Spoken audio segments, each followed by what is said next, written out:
At Direct Service Garage Doors, we are your one-stop shop for all things garage door. From garage door repair and broken spring replacement to new garage doors and openers, we do it all. We're proud to be among the highest-rated local garage door companies in all of Central Arkansas.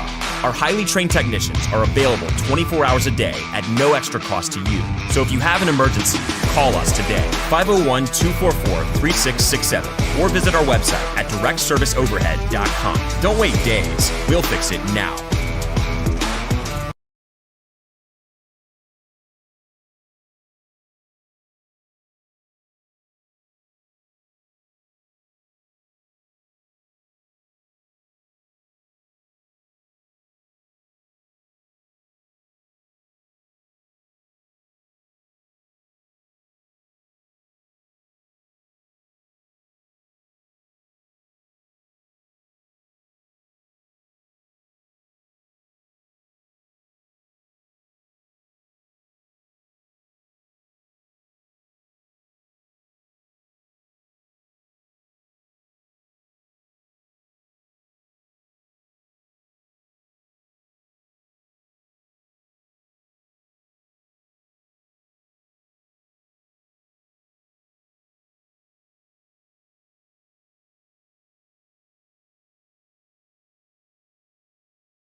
All right.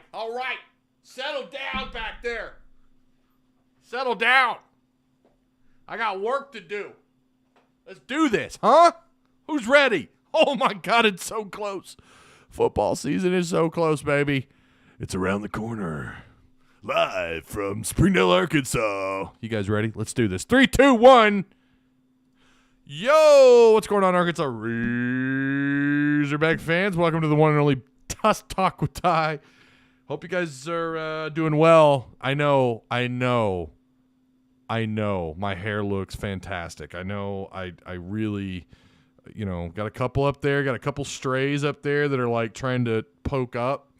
But you know what? When you've got the luscious brown locks, they're hard to control, okay? You guys just bear with me. They're hard to control, but they're, golly, the profile. Look at that, all the fat greatness right here in front of you fine people. You're smart because you're here.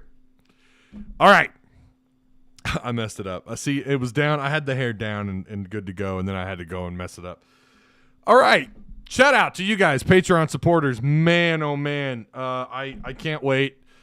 I've got some exciting news about Hogville Net YouTube. By the way, go to hogville.net for all the latest and greatest free content from Kevin McPherson, who covers basketball, Otis Kirk, and Dudley Dawson doing the football. And I can't forget John, our photographer. Guy does incredible job. All the pictures you see are typically from him. Yeah, could not be. Listen, man, best of the best. I'll just say that. It's free. It's free. There's no $1 a month stuff, right? There's no $1 a month. And yeah, there's some good stuff here and there for sure, but Hogville's rocking it right now, man. And I'm just kind of here. I'm along for the ride with those guys. We got some news on that front with Hogville Net, how some stuff is going to look moving forward over there. Could not be here, like I said, without Patreon supporters. You guys, look at that. Yeah, we've taken some names down, but I really hope some of you guys will consider joining. That's what's going to keep this channel up and running. I'm not going to lie to you. Trying to balance these two is a challenge. It's tough. You don't want to say the exact same thing on one channel and take that over to the other and all that. And I'm trying to build Hogville Net from the ground up. Man, I missed you guys, huh? Do me a favor. Make sure you like, share, subscribe. Check out all the links provided for you down below in what used to be known as the description box. Now it's just that little more tab down below. If you do want to join Patreon, look, man, you get all kinds of kick-ass. Look, you get stuff in our Discord that you don't have access anywhere else to. I'm talking a little bit more in there about the specifics of what I'm seeing a little bit. what I may miss in these lives, and you're getting it before I go live, like sometimes days before. So just FYI, and you can link your accounts. You can link Discord to your page or link Patreon to your Discord. I'm doing that backwards. You can link Discord to your Patreon, and that's how you get that access. And you get a cool green name. Also, shout out to, of course, the show's longtime first sponsor. So appreciative of these guys, and they do kick-ass work. Like I said before, I'm hoping these guys come do work on my home soon. Direct service overhead, the Garage Door Company. They offer same-day services, emergency service 24/7, 365 days a year. Free estimates, quality parts, affordable outcomes, hundreds of 5-star reviews, better than best results. Give them a call today at 501-244-3667. Again, that's 501-244-3667. 6-7. All right. Discord's rocking. We've added some new stuff. We've got our fantasy football league up. That's cool. So shout out to everyone who's a part of that. If you missed the boat, I'm sorry you missed the boat. I'm sorry. But it's there. I think we're doing 16 teams, so it's 8 teams per division. Ty, so dang gorgeous. Oh, thank you. Get you a nice fade, Ty. Maybe I should, maybe I ought to do the fade. Yeah, maybe I should. There's the link right there. John, Mr. Haas is all over it. KJ ready to play. Did y'all hear how fast he was talking? Man, he's ready to go. He's ready to go, finally. I say finally. We're all like, finally, it's here, right?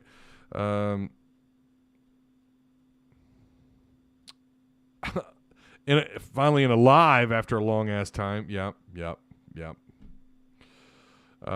Do me a favor, too, Haas. I don't have it in front of me. If you could share the Patreon link, that would be cool. It's on the Patreon, join Patreon page in Discord. All you got to do is just copy and – you know what to do. So we're going to talk a little bit about what I've seen this week. Tomorrow, Otis Kirk and I haven't decided if we're going to go live, but there is a scrimmage tomorrow. I didn't catch how many plays. Last week they had scrimmage 1. Tomorrow will be scrimmage 2, the final scrimmage. And then I don't know if they're going to start Cincy prep next week or not. Kendall was asked that today, and he said that was up to the big man.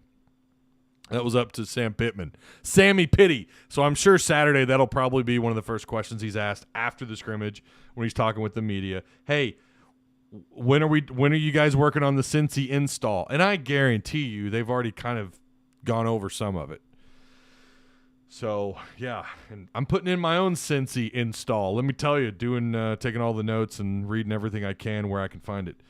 Yeah. Argue 56, why the Pepto-Bismol bottle on your show? Well, okay, we'll get to that in a second, Dad. Welcome, Dad, Argue 56.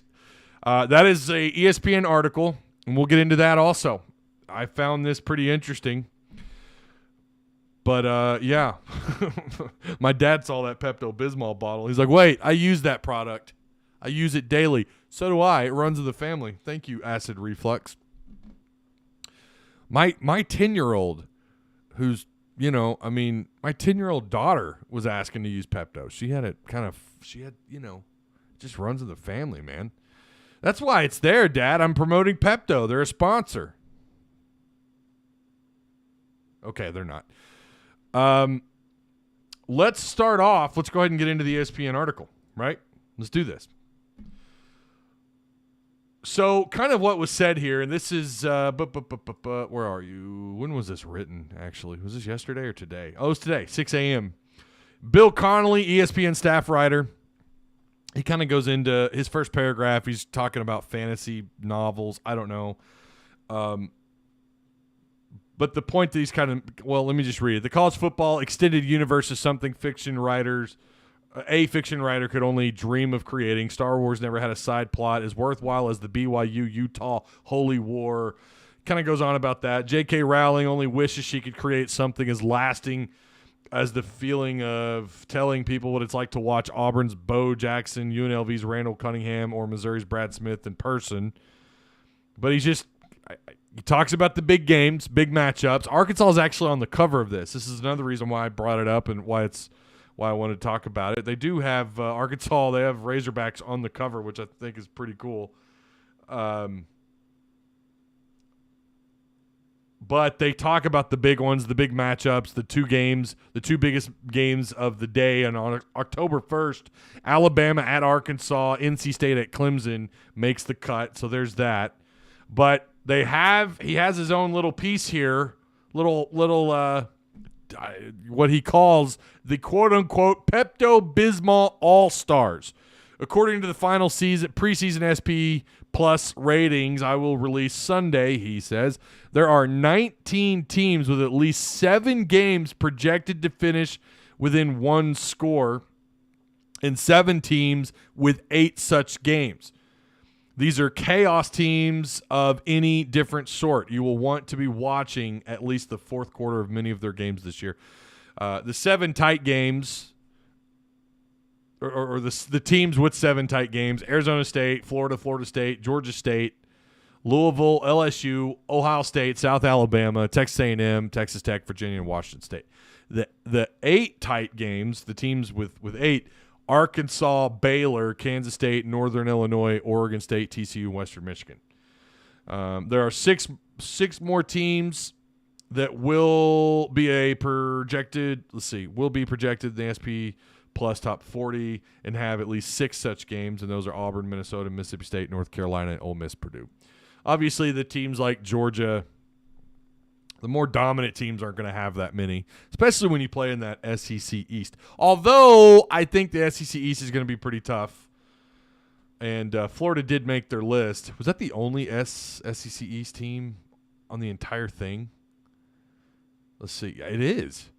Of the 7 tight game category, Florida, Georgia State, but you have Texas A&M, Arkansas, LSU make this list. I don't have my glasses on because they're broke, but yeah, they're broke. I broke my glasses, y'all. I stepped on them. I didn't mean to. They're broke. Look at that. Oh my God, I broke them. Let me try.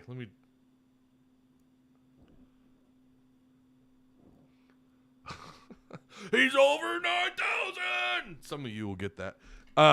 That's not going to work out right there. We're just going to put those down. Yeah, that's fascinating. So when you look at Arkansas' schedule, right? Of course, they don't list off all those games. He says every week of the season features at least 2 games that involve the teams the teams above and have projected margin of 2.5 points or fewer. Be prepared to watch quite a bit of each of these games. And they mentioned Cincinnati at Arkansas, Arkansas versus Texas A&M, Arkansas at Mississippi State. So he did mention the games. Arkansas, Ole Miss at Arkansas. I mean, are you guys buying some of these? When you hear these, are you like, yeah, I think he's right on these categories? So we do get some mentioning here of what he's talking about. Florida at Florida State on November 25th. Goodness, do things pick up November? I mean, that's typically how it goes, right? November's usually how it goes. That's when things get kind of hectic. When you look at the schedule, right? Open up against Cincinnati at home at 2:30. Then you've got South Carolina coming to town. You got Bobby Petrino and the boys riding in on his motorcycle on September 17th, and then Arkansas is going down to Arlington. I'm not going to that game. I'm going to be home for all the away games, and that's by choice. I could have gone. That option was on the table. I decided the way we're doing these post-game shows over on Hogville, it's, we've kind of talked it over, and we've kind of flushed out the travel arrangements and where can I set up to do a post-game show. And it's just so I'll get to that in a minute, but I will not be going to any of the away games, and that's by my choice. But then you have Arkansas, Alabama, which more and more people are jumping on board to be a very close game, and in fact, some people think that could be an upset alert game. But I mean, again, at Mississippi State, a lot of people are jumping on the Mississippi State bandwagon. What's Sam Pittman's record against Mississippi State again? I don't know, different year. I already feel you typing. I can already hear it. Different year, Ty. I get it. At BYU is going to be tough. And this is a game we're going to have to explore more and more. At BYU in Provo, Utah is going to be I just don't know, guys. The more I look at this, initially I picked that as a win. Remember my too early picks. I had Arkansas at 9-3. Do I stay there come Cincinnati week? I don't know. BYU's got me scratching my chinny chin at Auburn on October 29th. Liberty coming to town. I don't know. I feel like Arkansas should win that one pretty easily. Not easily. It's probably going to be tough. We know who the coach is. We're familiar with some of what's going on there. But, I think Arkansas is just too big and powerful for someone like Liberty. They're just too big and powerful. The run game is just going to be overwhelming. LSU then on the November 12th. Ole Miss November 19th. Mizzou November 25th. You guys know the schedule. How many of those games do you look at and you realistically think, okay, those are games that are 7 points or lower? Those are games that are 7 points or lower. I don't know. At first glance, yeah. I mean, I'm so back and forth on Cincy. One day I'm like, we're going to beat the hell out of Cincinnati. And then the next day, after talking with some more people, whether it's media people or other fans or friends of mine, it's like, shit, they got a point. Dang, I'm going to have to reevaluate Cincinnati. I don't know. They're 23rd, but I kind of think, well, I mean, we know why they're 23rd. Coaching matters, and he's still there, right? They still got their guy. What's going on at quarterback? They don't have, as far as I know, they had a scrimmage since he did last weekend, and one guy shined and the other didn't. The dual threat guy did not shine as much as the pocket passing guy, but they still haven't. I don't believe they've announced a starter. Then again, I've not looked up Cincy this week, so maybe they have. But I feel like we would know that by now because that's Arkansas's first opponent. But, South Carolina, are you buying what's going on there? What about Missouri State? I think that's going to be a shellacking. Arkansas should beat the hell out of Missouri State. I know Petrino's going to be he's going to carry into this game with a chip on his shoulder. Although I don't think he holds the same hatred. He got a standing ovation down in Little Rock. Jeff Long's not here. That staff is gone. It's a whole new – I don't think he holds that kind of resentment. If anything, he's probably just looking forward to being in the stadium again. The house that God built. Boy, he was the governor of Arkansas. When you're over the winning football program or you're at Arkansas and they're winning and you're the head coach, you're the governor. Kids grow up remembering you. No one cares about who was the governor X amount of years ago. Oh, but I remember when that guy was coaching here, right? Some of you are old enough. You're like, yeah, I remember the transition between Frank Broyles and Lou Holtz. Who was the governor? I guarantee you several people would probably be like, shit, I forgot, right? You're more important than the politicians in this state, as it should be. A&M, Alabama, I don't know, man. A&M's going to be tough. Bama's going to be tough. At Mississippi State's going to be tough. The grind is going to be wicked. So, how many do you guys think, honestly, Arkansas ends up 7 points or lower? Either a win or a loss, whatever. How many of those games do you think are decided within a touchdown or fewer points? I think again, I don't want to go too far into detail into who I think that is because I really want to save that content for later on. But at first glance, I don't know that it's as many as ESPN says. I think it might be 6. And that's a tough schedule regardless. But again, I think when at the end of the year, when the dust settles on this schedule, I don't think we're going to look at the schedule the same way we're looking at it now. That's rarely ever the case anyways. That's rarely ever the case.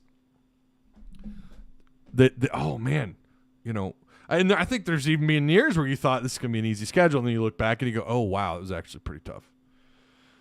But, I mean, this is perceived as the number one strength of schedule. So, yeah, of course you would say that.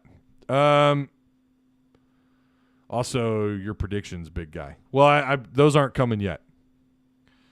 Hello, big guy. Love your stream. Thoughts on defense. It's static. Do me a favor. Make sure you guys like and share. I'm not talking about the singer. Share the content, please. Holy shit, I caught a live. What's up, Zeltics for Life? How you doing, bro? This is the only live we've done this week. Anthony White says 3 games within 7. So there's at least one person responding.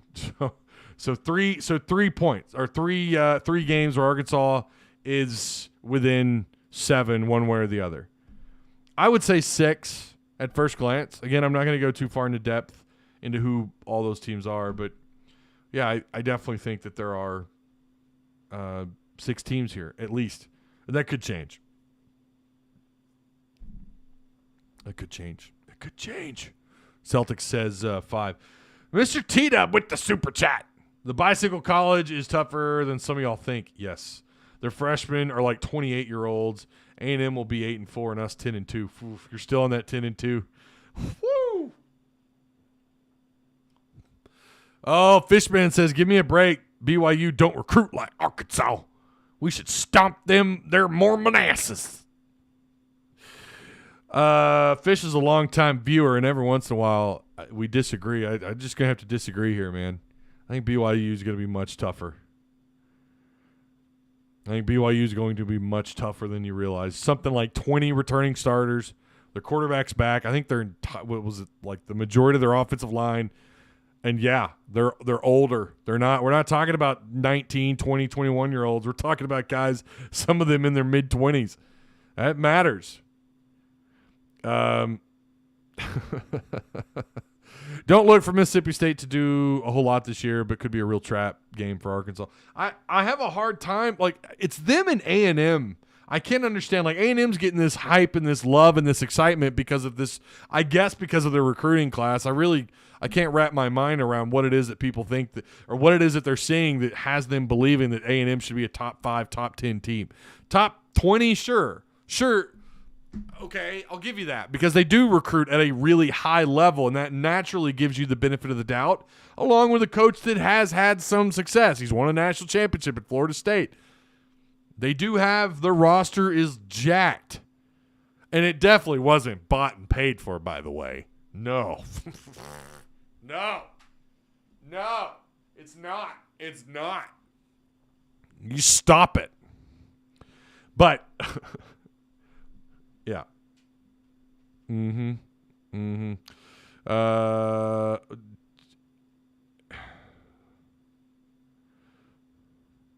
Because this show is so hot, it's causing heartburn. Need that Pepto, says Mike and them. There you go.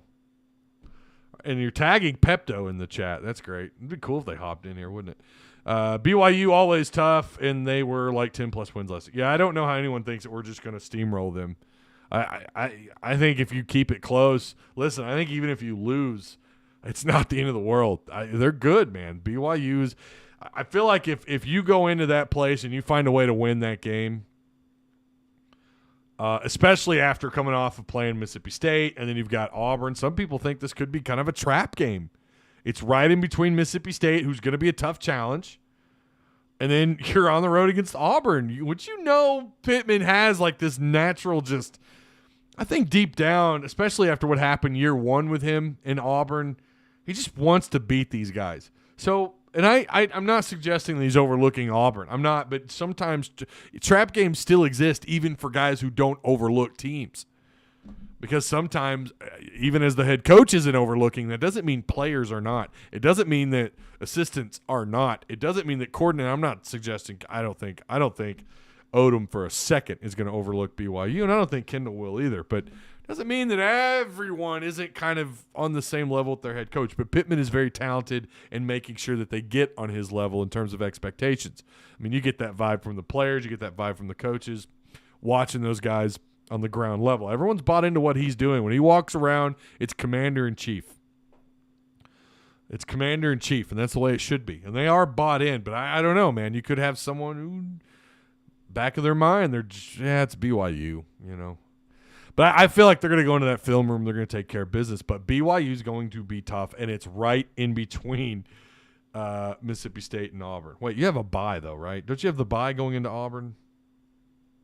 So that is true. Because it's week 6? Hang on. Uno, dos, tres, cuatro, cinco. Yeah. Oh, I got a DM here. Ty, can you... Oh, where'd it go? Hold up. Where'd it go? Where'd the DM go? It was a good one. I'm going to pull up my phone. Hold up. Hey, I'm going to find this DM.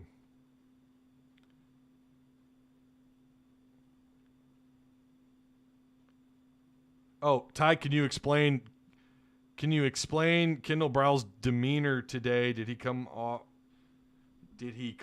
to you snarky? No. So I saw, and I did see someone said that in Discord. I think it was Haas. Haas made the comment in Discord earlier about not taking dumb questions. I want to talk about that too here in a second. But yeah, you do have the bye, so that is something to factor in. But Auburn, well, after BYU, I should say, talking about Auburn is that game that I truly feel like Sam Pittman has that game marked down on his calendar.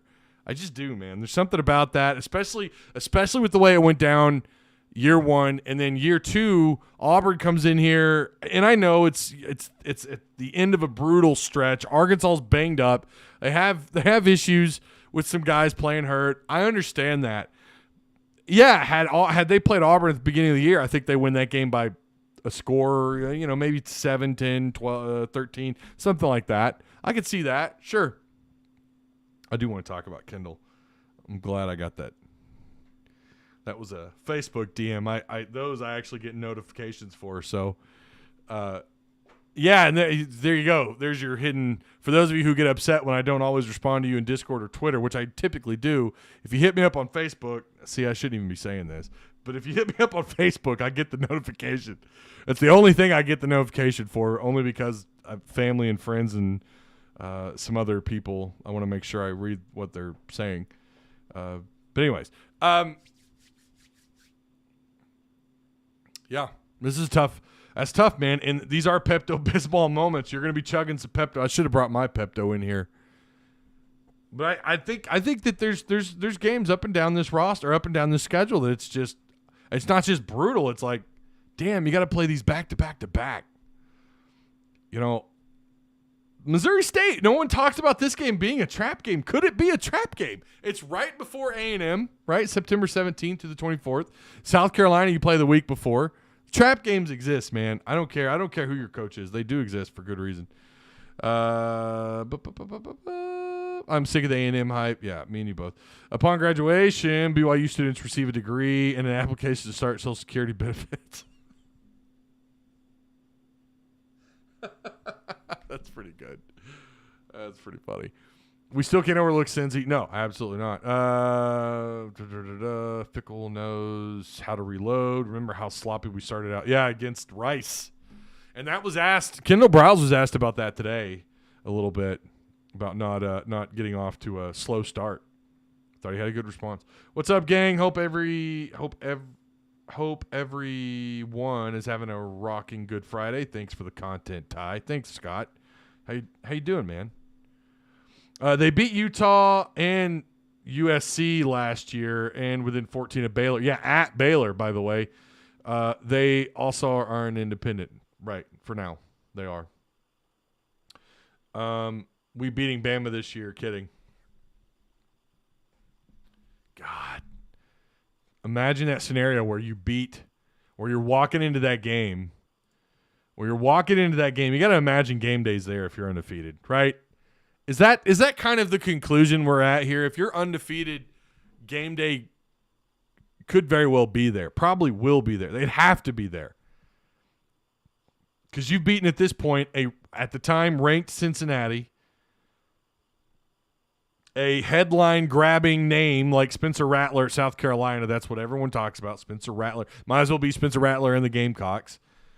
No one really cares about Missouri State but Hog fans. And then you beat A&M, who I'm assuming at that point is probably ranked. And then you have Bama coming to town, and you're telling me game day, that would be the game of the week. Hell, in the SEC, depending on how this thing goes down, could be the game of the year. Imagine winning this game. Oh, my God. Oh, my God. It would. I don't know. It's been a hot minute, hadn't it? Oh, boy, does that open up everything if you do that. Does that happen? I don't know. I'm doing well, dude. Sorry for the caveman typing. No, you're fine. I get it. I've got fat thumbs, bro. I'm always having to correct the stuff I say in Discord.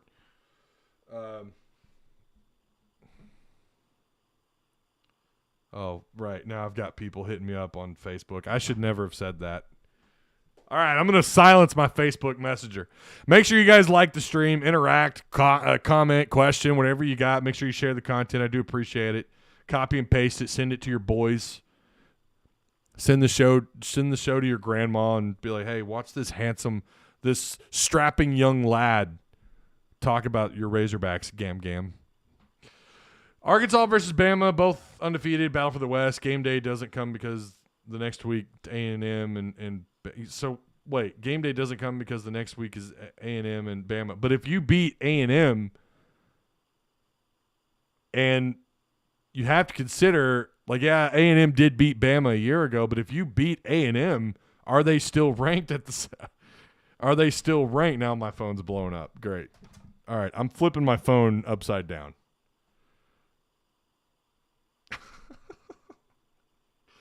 I've now had 4 people flipping my phone upside down. I'm turning it there. No, I think they come. No, absolutely not. Because here's why. If you beat A&M, they're going to drop in the polls, obviously. Arkansas surpasses A&M in the polls. Arkansas at that point would have to be somewhere. They've got to be in the top 5 at that point. No, I absolutely think they come to Fayetteville over that game. Ty, what do you think about the new Big Ten TV? God, I haven't even touched on that. Like, it's disappointing that happened, but we know what college football is becoming right now. Well, no, that's part of the problem. We don't know what college football is becoming. You've got conferences that want to run their own playoffs, that don't want to bother with playing legitimate college football teams. I don't know. I'm gonna miss the SEC being on CBS. I'll say that much. Tyler G says almost game day, baby. Remember, Super Chat is up and active if you guys want to, do that. If you want to, if you want to throw in, do I have my? I don't know where it's at. I don't know where my Super Chat logo is.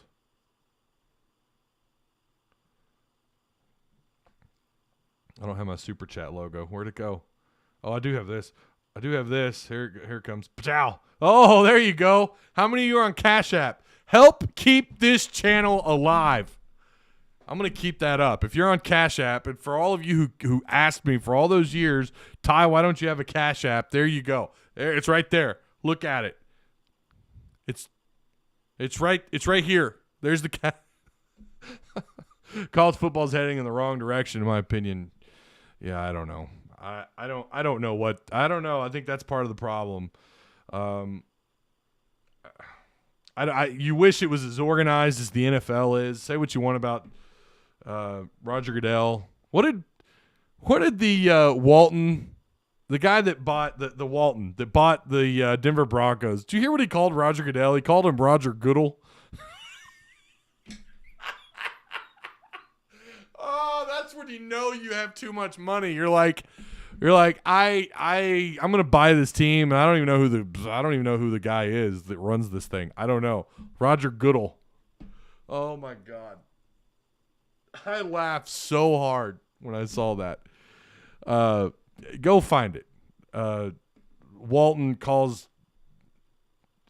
Walton says wrong name about Goodell. It's funny. It's hilarious. What exactly is happening with CBS? So CBS has signed they signed on the Big Ten for an exclusive rights deal for television. If I understood that right, that just happened this morning or last night. My God. Now I just got to close out Facebook.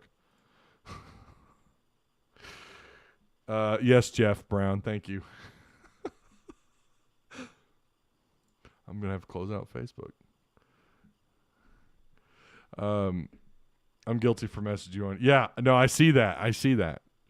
Have you watched the I want to see that documentary. Yes. Is it on Netflix? Okay, I thought it was on Hulu. I'm going to see that. Let's get into what Barry Odom. Well, he did talk this week, by the way, if you guys haven't caught that. I want to touch on what Kendal Briles had to say today. And I also wanted to get your opinion on some stuff here.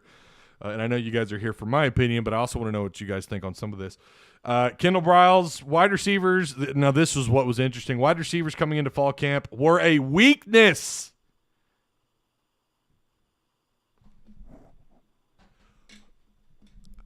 A weakness. cough, ironically, a weakness coming into fall camp.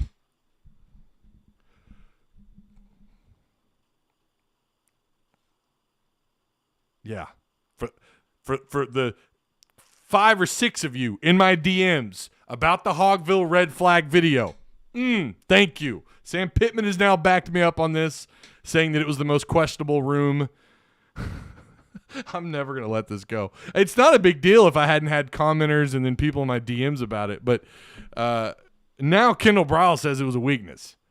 And yeah, he didn't want to keep that out there, that being the only thing that he just was describing the wide receivers. He said they were unproven. The wide receiver room is unproven. So young guys have stepped up and later noted that it's a strong group. There's no doubt the wide receivers. Someone asked me last night, we did a Discord live. I think it was Dustin, what's his name in our Discord? Yummy Master or something. Or Yum, I don't know. Anyways, you guys know who he is. He goes by Dustin. I think it was him that asked why Malik Hornsby wasn't running out with the wide receivers more. He thought, well, could it be that Hornsby's turned it around as a quarterback? Remember, Sam Pittman did say he's night and day better than a year ago. And by the way, I see it. I absolutely see it. Watching him throw the ball, and it wasn't Tom Murphy today. I forgot who it was that had commented to Kendall about Hornsby being sharper with the ball. But someone else mentioned it, and they're right. We're all seeing it. Hornsby is throwing a better ball, but it's been confirmed that the reason why Hornsby's not lining up with the wide receivers as much and he's not as badly needed out there is because the receiving room has just stepped it up. Guys, every day, it's like an expectation. Today it was Quincy McAdoo. I mean, the catch was on the opposite side of the field from where we were all at, most of the members of the media, other than the people that were on the north part of the practice field, down there by the end zone.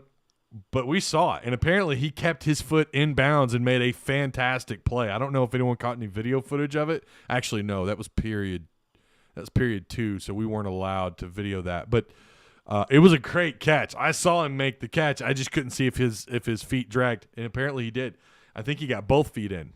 I don't know if Kendall confirmed that or not, but it was a great catch. Every day, that's the expectation of the wide receiver room. I've had this conversation with multiple people. Pretty fantastic that you're having this kind of news. Of course, you have the pessimists who come in and say, well, the DBs suck. Hudson Clark is still a starting corner. Bishop is running with the ones. Oh, they just suck. I don't know that that's the case, and I don't think when it's coming from all the players, when it's coming from all the coaches, when it's coming from everybody, it's no longer just coach speak, and it's no longer players just talking out of the side of their mouths. And when you also see the plays, what little we're given 20, 25 minutes, some days a little longer. And I know why they do that. It's all about, you got to be tactical these days. You got to hide as much. And I get that. I understand it. Hell, I'd probably ban the media. But it's just become an expectation. I tweeted that out, I think, yesterday, and I stand by it. It's the expectation. Every day, it's either big catches or just more compliments of what's going on in the receiver room. KJ Jefferson this time last year, this was from Kendall. We didn't know what we had with KJ. Now we know what we have. Of course, that's kind of obvious. I'm going to issue a trigger warning here, okay? There's a few of you who do not like these words I'm about to say, so trigger warning. I'm going to give you a second. Get in your safe space, okay? Get this, if you're a snowflake, I need you to step back into the freezer. 90% of the offense is installed, or it was installed by the time fall camp began. We're not supposed to say that because of the Chad Morris era. I get it. I definitely, when I heard it, I was like, ooh. Oh, yeah, that's gonna get a sour reaction from the Twitters. And it did. Hogville had a couple of comments I saw. Follow us on Hogville. Twitter, too, by the way, if you don't already. Make sure you go subscribe to Hogville Net YouTube. I'm busting my ass on these channels, man. Doing the best I can. 90%, and I went back and watched it, and I thought I heard him say this in the media room, but it was installed at the start of fall camp at 90%. 90%, man. And yeah, KJ Jefferson being back, Warren Thompson, Trey Knox, who has been in the offense now for 3 years, although he's playing a different position coming into fall camp. The running backs, you got 4 out of your 5 starting offensive linemen. I get it. The expectation is these guys should be pretty on the up and up, but coming into fall camp, so I'm assuming, and I don't know that they'll ever say that they have 100% install, because I'm sure there's more stuff they want to throw out there.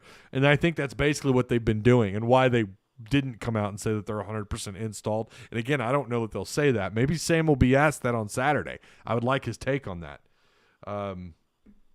But that's good news. I mean, it's fantastic to hear that.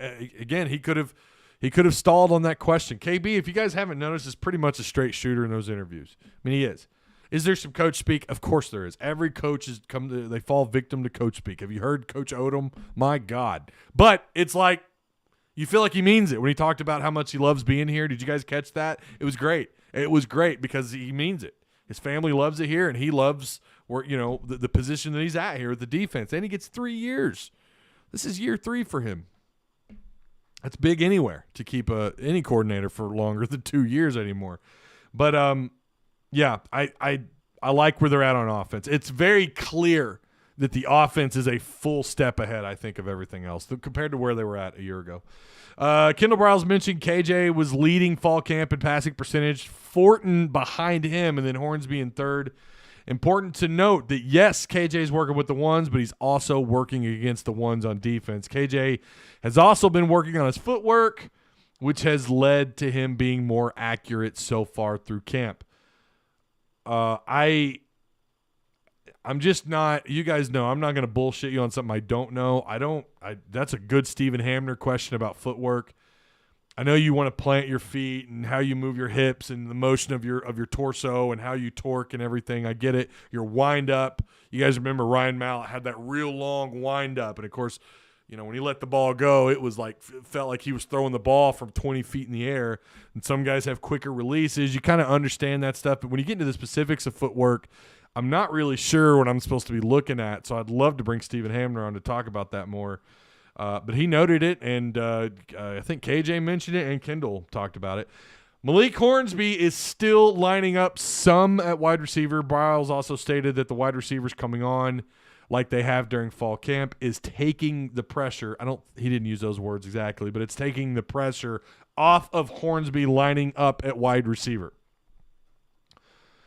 I do think we're going to see him line up at wide receiver. I do think we're going to see him and KJ on the field together at the same time. How much? I think we went from, and I've noted this here, I think on Hogville Net, I'm pretty sure, and I've talked about it in Discord lives, but I feel like the initial plan, and I think most of you get this, the initial plan was they were going to slowly transition to Malik getting, being on the field. Maybe it's 10, 12, 13 plays. Whether or not he's being targeted, whatever. He could just be a chess piece on the board. Like, oh, shit, we got to cover this guy. Malik Hornsby's this dude that might be the fastest player on that roster that has quite a bit of speed. So I'm sure we'll still see some of that, but I think that's coming down. And I think now those reps, he took reps at wide receiver last week. That's going to be important for tomorrow. We're going to find out tomorrow just where they're at as far as him and the amount of reps that he takes tomorrow. I think that's very important. Tomorrow's going to be very telling. And what Sam Pittman says tomorrow is going to be very telling. I don't think they're going to tackle to the ground. I don't think they did last week. I don't believe they did. And I don't think they will tomorrow. Warren Thompson is having the most consistent camp of any wide receiver. Again, I can speak to this. I don't know that I've seen the guy drop but maybe one ball all fall camp. That doesn't mean he's not dropping them. I haven't seen him, and I've watched the wide receivers a little bit throughout this camp. I've only missed – have I missed a day yet? I don't know if I've missed a day of camp. Maybe I missed one. But Warren Thompson has been the most consistent wide receiver. Absolutely. I believe that to be true just based on what I've seen. He's catching everything no matter the coverage. They wore these gloves yesterday, and that was pretty fun to watch. I'm sure some of you I'm sure some of you saw some of the footage. Hudson Clark would have had a pick, but because he was wearing the gloves. In fact, I think he came close to maybe almost getting a second pick. Clark is having a good camp, and I know I've got the I Told You shows people in our Discord. I've already had one. I'm sure I'll get more, and that's fine. Listen, I've also said he's probably one of the better zone cover corners on this roster. They say that he's gotten better at man coverage, that is maybe he's tightened up a little bit. So in man coverage, well, I guess we'll just have to wait and see. I don't know. Quincy McAdoo has gained around 20 pounds since getting on campus. Again, he had a big catch today. And then Kendal Briles was asked if he was okay, and I want your opinion on this, whether you're watching this live or if you're watching this after the fact. Kendal Briles was asked if he was okay with KJ being the leading rusher, to which he responded, "I'm totally cool with winning football games." I kind of want your take on that. If you're watching this after the fact, feel free to comment down below. There's something to be said, man. I was looking at the math. He's averaging roughly, oh my God. More DMs on my phone. Thank you. I should never have said anything. I was doing the math, and I think he averages around 12 carries a game. That's a lot for anybody, for a quarterback. I shouldn't say anybody. Running backs are typically, even in this day and age, your starting running back is typically around 15 carries a game. But that's a lot for a quarterback when you talk about the damage that he takes. We know KJ is a physical runner. I thought it was a good question. I don't know if someone was saying that wasn't a good question. I thought that's a good question. I thought that was a good question because that matters. Finding out what the guy who's calling the plays, what he thinks about his starting quarterback taking that kind of punishment. I thought it was a good question. So apparently he just likes winning, and I get that, but how many games are you going to win if KJ gets banged up and he's out for more than just a half, right? I think that's something worth considering. Maybe there's a reason why he didn't give that kind of answer. Not going to fault him. I also like the answer of I like winning games, and you do that when KJ runs the ball. But, KJ's not a surprise anymore.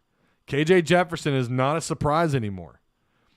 They're going to be keyed in on him. I guarantee you, everyone, when it's prep week for Arkansas and throughout the spring camp and what kind of time they're given with the coaches during the summer, which is I don't think any really according to the NCAA rules, but I guarantee you their focus is on that guy, that quarterback for Arkansas, and how he ripped up defenses. He was their leading rusher. 6 rushing touchdowns. He was a monster. I think that's something to consider, something to think about. Like, oh wait, yeah, he could run the ball. We're going to zero in on him, and that's something to consider when you're the OC. Let me read chat here. There's video footage on the Arkansas football Twitter. Oh, are you talking about McAdoo's catch? Okay, I'll go watch that. I haven't seen it. Signature wins are what propels a program star to rise quickly. We had Texas and A&M last year, but if we get a Bama win, recruiting will be sold in the top 10. Well, not this year. They're pretty much, they're not done. They got room for 2 more, but if you're talking about the following class, we'll see. I think they're off to a pretty good start. We have went to being suspect about the receivers to expecting big things out of them. It's amazing, says Ash. In this amount of time, it's absolutely incredible. It really is. McAdoo played ball about 15 minutes from my house. He's a legit baller, says Fishman. Do you think KJ will break 3,000 passing yards? No. I don't. Not in this offense. They want to run. They want to run.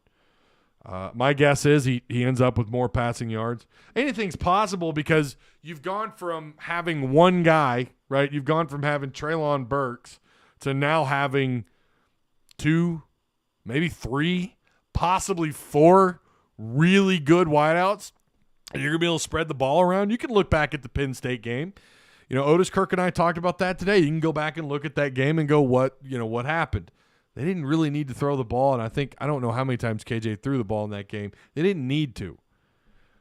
And that's kind of by design. This team would really prefer to just run the ball down your throat, wear you down, force you to dig into your roster when you can substitute on defense.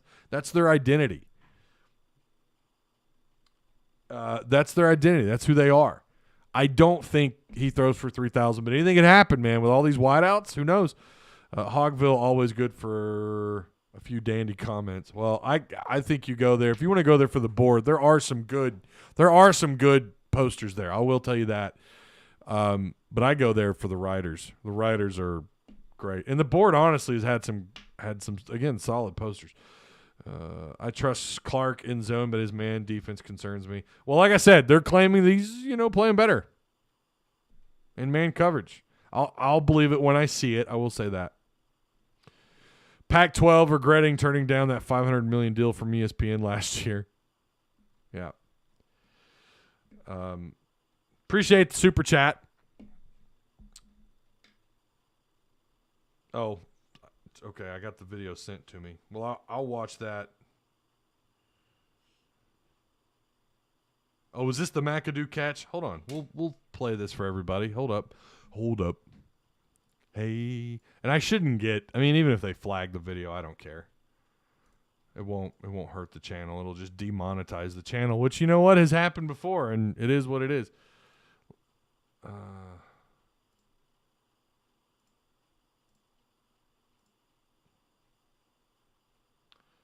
Let's flip this bad boy around. Let's watch this. Sharing the screen. This is from Chris. I haven't seen this yet. Oh.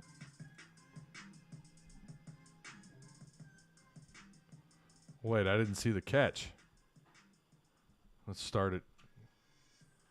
Yep, there's Cam. Oh, there it is. There it was. Okay, there it was. Yeah, he was in bounds. Can I pause it? Did I miss it? I missed it, didn't I? Yeah, hang on. Scroll backwards.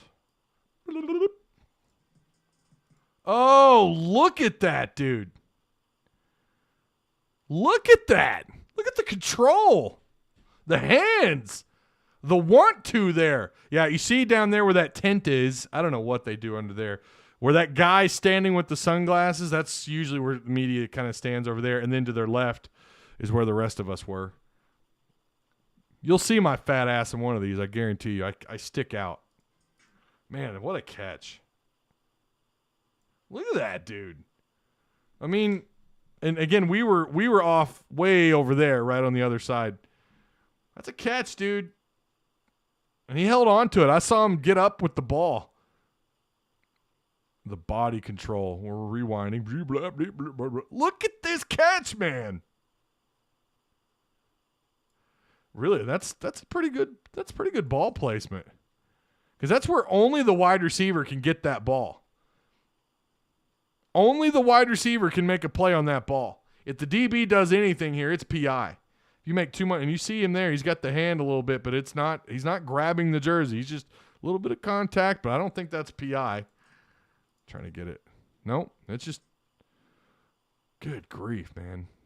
Thank you for the share. Just fantastic. What a catch. Everyone in Ty Fantasy Draft, please let me get Burks. Yeah. All right. I'll lose my shit if I see a catch like that happen this year. That was impressive. You see the control? And another thing worth mentioning is the catch radius. You see it there.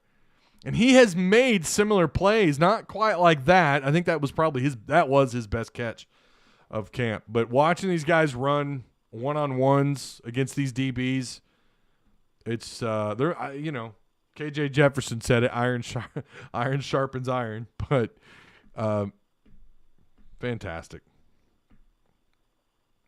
Fantastic. All right, I'm going to eat dinner. I'm going to go eat some din-din. Tomorrow's scrimmage. Otis, Kirk, and myself will be live, maybe live. We'll see. We're going to play that by ear. Probably live. Maybe live. Leaning strongly towards live on Hogville Net YouTube. Make sure you're subscribed. Make sure you have the notification bell clicked. And you guys can hear what Otis has to say because he's got plenty to say. You've heard me here. Otis has plenty to talk about tomorrow. So we'll do that. And then we'll get prepared. Next week's going to be big. So I do appreciate you guys. Thank you so much. Thanks for being here. Make sure you, again, like, share, subscribe, and join Patreon if you want to support your boy. That would be most excellent. All right? Okay. I'll see you guys tomorrow, one way or another. Woo Pig Suey.